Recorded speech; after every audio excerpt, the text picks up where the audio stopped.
The night my sister stole my wedding date, I smiled. Not the polite smile I'd perfected over 27 years. Not the one I wore when they forgot my birthday or put her name on my cake. This was different. This smile came from somewhere deeper, somewhere cold and patient. Somewhere that had been waiting for exactly this moment. "Same day as yours," Natalie said over the phone, her voice dripping with false sweetness. "But you're doing something small anyway, right? Just family." I stared at the circle of ink in my planner, the date I'd chosen, confirmed, paid deposits for. The pen was still in my hand, tip pressed so hard into the paper that the mark deepened, bled a little. "Yes," I said finally. "I'm okay with it." When the call ended, I sat in the dark for a long time. Rain tapped against my apartment window. My reflection looked calm, almost detached. But my hand had gone cold, and in my chest, something ancient and patient clicked into place. They thought they'd won. They had no idea what they'd just set in motion. Let me tell you how I got here. How 27 years of being invisible taught me the most dangerous skill of all, how to wait. I was 8 when I learned that silence keeps you safe. Natalie stood on our front steps that morning, white dress catching sunlight like she was made of pure light itself. Mom's hands moved through her hair, gentle and practiced, arranging every curl for the local clothing ad shoot. "Smile wider, honey." Mom's voice was warm, eyes soft with something I recognized even then, pride. I stood behind them holding the lunchbox I'd packed myself. Peanut butter and jelly. An apple I'd washed. A juice box from the fridge. Waiting for someone to turn around. To see me ready for school, trying so hard to be good, to be worth noticing. No one did.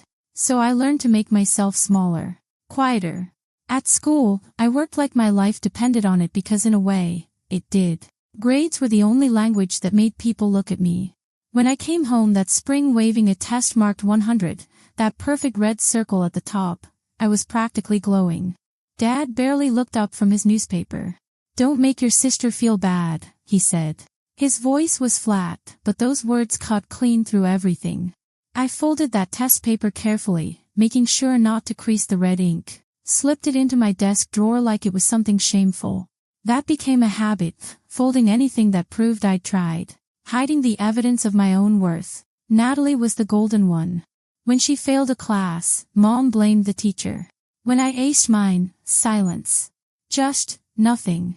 On my 13th birthday, the cake had her name on it too. "We thought it'd be fun to celebrate together," Mom explained, like it made perfect sense. Natalie blew out every single candle before I could get close enough to touch one. I learned to clap for her that day, even when it burned my hands raw. Even when something inside me started keeping score. Dad worked long hours at an insurance office, came home smelling like ink and something else. Disappointment, maybe. Exhaustion. I made myself useful. Washing dishes, checking bills, managing the quiet parts of the house that nobody else wanted to deal with. "You're reliable," he'd say. It never sounded like love. But I took it anyway because it was all I had. High school brought new lessons in invisibility.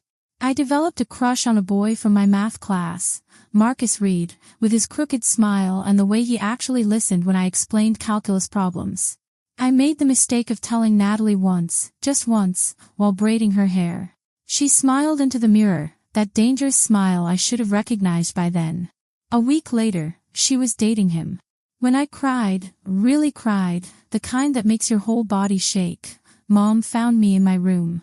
"Don't be dramatic, Lauren. He just prefers pretty girls." That was the night I stopped sharing things I cared about. The night I learned that showing your heart to some people is like handing them a knife and asking them to be gentle. College wasn't an option for me. "Natalie needs the tuition more," Dad said, like it was obvious. Like my grades, my dreams, my future were all negotiable. Hers never were. So I graduated high school and got a job typing invoices in a gray cubicle at a mid-sized insurance firm. My old teacher, Mr. Peterson, helped me apply. He was the only one who seemed to see me. "You're sharp, Lauren," he said. "Don't let them make you small." I thanked him. But small felt safe. Small meant invisible, and invisible meant no one could take anything else from me. I moved out at 22 into a one-bedroom apartment in downtown Chicago. White walls. Ticking clock. Shelves lined with color-coded files. I liked the order of it, the way everything had a place and stayed there. I woke up early, made coffee, checked my planner. Every entry written by hand because I didn't trust memory. Memory bends too easily under pressure. Natalie called sometimes, not to ask about me, but to perform. Her new car. Her new dress. Her Instagram followers climbing into the thousands. Our parents ate it up like it was oxygen. She's doing so well, Mom said once. You could learn from her. I nodded. Always nodding. Silence kept the peace. But inside that quiet, something else was growing. A precision. A patience. I learned how to wait, how to listen, how to notice what everyone else missed. The folded papers of my childhood turned into lists and receipts and meticulously organized files. Proof. Evidence. Everything stacked neatly in drawers. That's when I understood something crucial. Silence wasn't peace. It was preparation. The call came on a Tuesday night, 9 months after Jasper proposed. Rain tapped against my window while I updated the wedding guest list in my planner. The screen lit up, Natalie. I almost didn't answer. Almost. Hey. Too bright. Too cheerful. So, funny thing, my wedding date just got confirmed. I waited. It's the same day as yours. For a second, all I heard was the clock ticking on my wall. Each second distinct, measured. The same day, I repeated slowly. Yeah, but you're doing something small anyway, right? Just family. She laughed, light and careless. Our relatives will be at mine, obviously. I mean, it makes sense. The line went quiet long enough for her to notice. Lauren, you're okay with that, right? I stared at the circle of ink marking my date. The pen was still in my hand, tip pressed into the paper until the mark deepened, bled a little into the page. Yes, I said finally. I'm okay with it. When I hung up, I sat in the dark. The only sound was rain and my own breathing. My reflection in the window looked calm, but my hand had gone completely cold. An hour later, Mom called. Of course she did. Your sister's venue is much bigger, she said cheerfully. Everyone will be there. You can do yours quiet. Maybe after theirs ends. Dad's voice rumbled in the background. Be supportive, Lauren. It's her big day. Of course, I said. Those same 2 words I'd been saying my entire life. When the line cut, I flipped open my planner. 2 identical circles under the desk lamp, glowing like targets. I wrote one small note beside mine, confirmed. Do not move. They would call it coincidence. They would say I didn't mind. But I knew better. They'd spent 27 years teaching me to stay small, stay silent, stay in the shadows. This time, I would stay right where I was, under the same light they thought belonged only to her. The morning after that call, I woke before my alarm.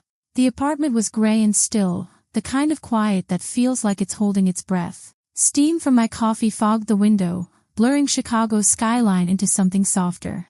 I opened my planner and ran my finger over the word confirmed.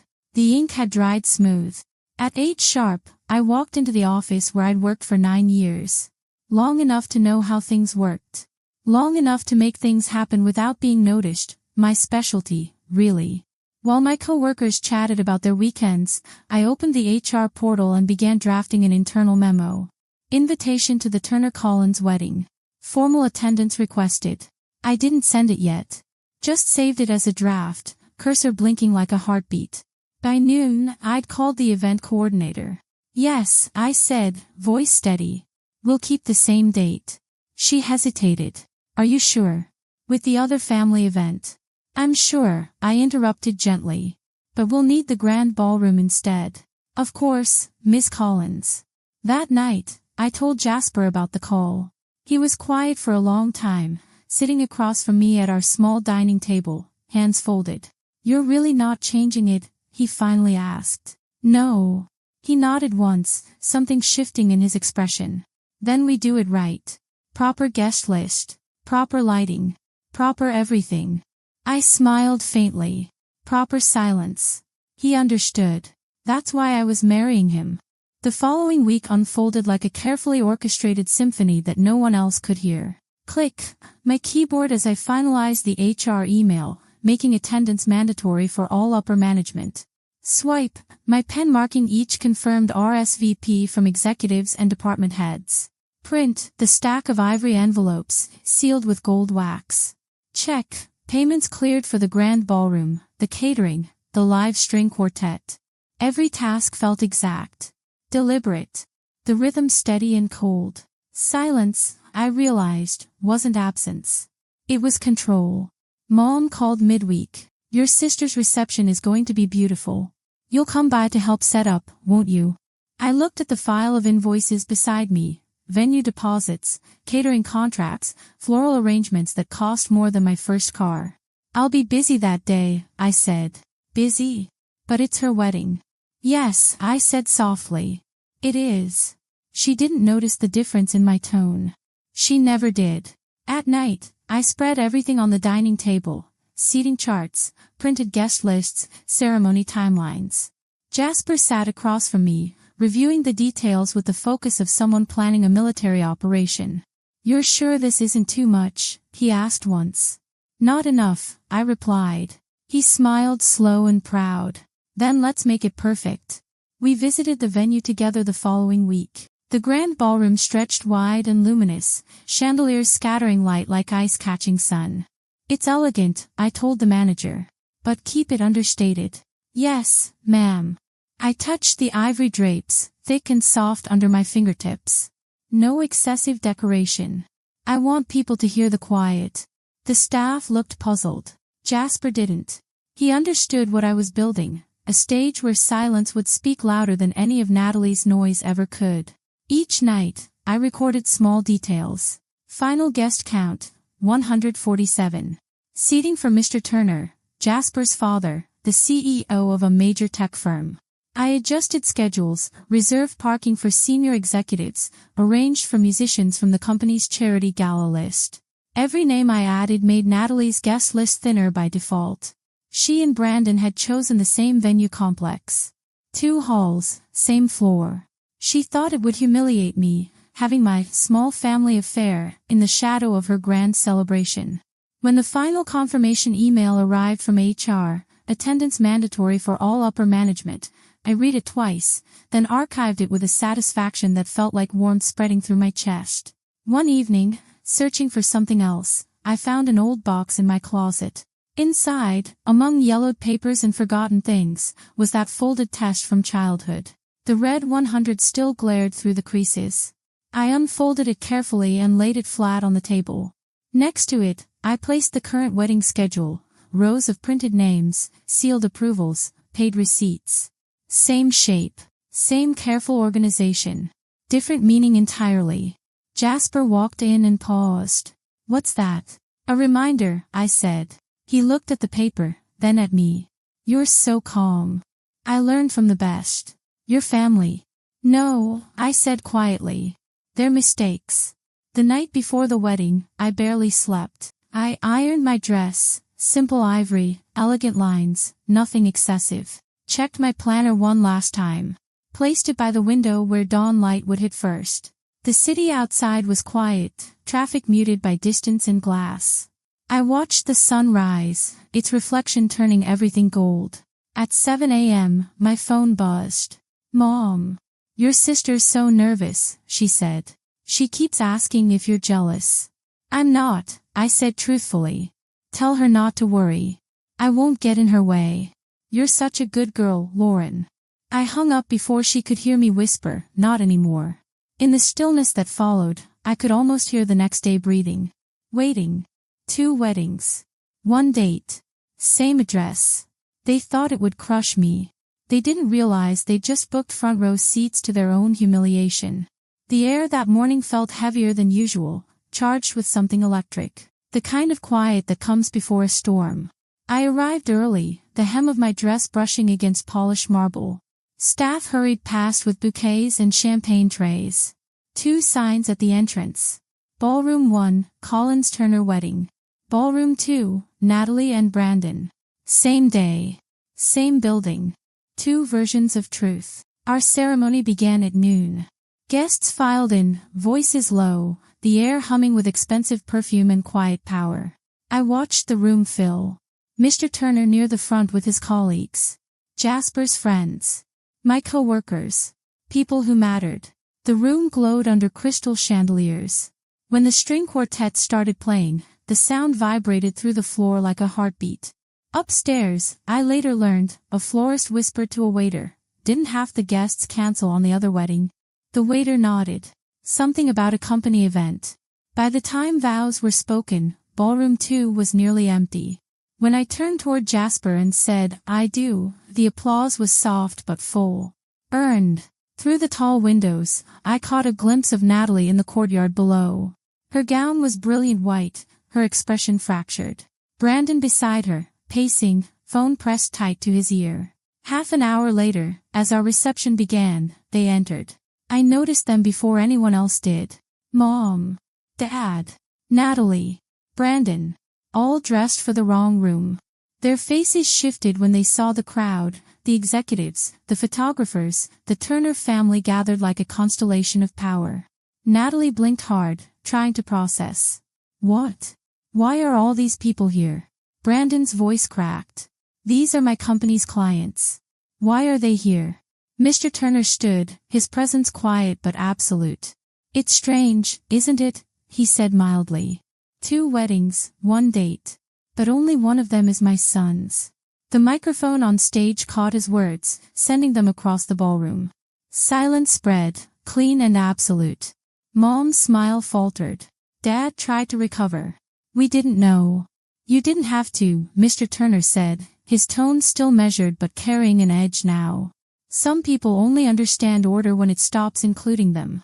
Natalie reached for Brandon's arm, her fingers tight, desperate. Say something. He stepped back, collar suddenly too tight. You told me this date would humiliate her. That she'd be forced to cancel or move hers. You agreed, Natalie shot back, voice shaking with something between rage and panic. Their argument spilled into the quiet like static breaking through music. Every word echoing in that massive ballroom where 147 people stood watching. Guests exchanged glances. Cameras flashed. I didn't move. I stood by my table, glass in hand, the same posture I'd held during that dinner where it all began. The chandelier's reflection flickered on the surface of my wine. My planner sat beside the guest book. Closed. Clean. It's job done. Mr. Turner spoke again, softer this time but somehow more final. Let's keep this day for the people who earned it. At his signal, staff guided them out. Calmly. Politely. The way you remove noise from a room meant for music. As the doors closed, the quartet began a new piece, slow, measured, beautiful. The tension melted into applause. I raised my glass, not high. Just enough to see my own reflection tremble slightly in the wine. They're gone, Jasper said quietly, his hand finding mine. I know. Across the hall, I heard a door slam. Ballroom 2. Someone shouting, then nothing. The sound dissolved into music, into the soft hum of conversation resuming. They came to see me fail, I said under my breath. Instead, Jasper said, smiling, they saw what silence can build. And destroy. We clinked glasses once. Not for victory. For balance restored. The rest of the evening unfolded in calm waves. No drama. Just steady rhythm, forks against porcelain, laughter that belonged in the right room this time. When it ended, I took one last look around. The chandelier light. The guests. The polished floor where my reflection stood clear and unbroken. The silence they left behind was perfect. The morning after, the city was washed clean. Chicago's skyline glowed pale gold through the window, streets below damp and quiet from overnight rain.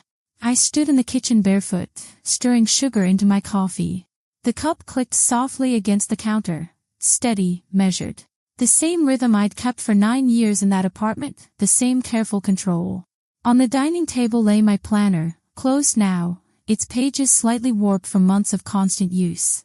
Beside it, our marriage certificate rested flat, its seal catching light the same color as the ink I'd used to circle that date months ago. For years, I had folded proof of myself small enough to hide in drawers. Grades. Receipts. Unspoken things. Evidence of my existence that no one wanted to see. Yesterday, I finally unfolded them all. No confrontation. No raised voices. Just a quiet line drawn straight through everything that used to hurt. Just the simple act of refusing to move, of taking up space I'd always deserved. I thought of Natalie. Maybe she woke to silence too, an empty inbox, unanswered calls, the sound of her own reflection cracking.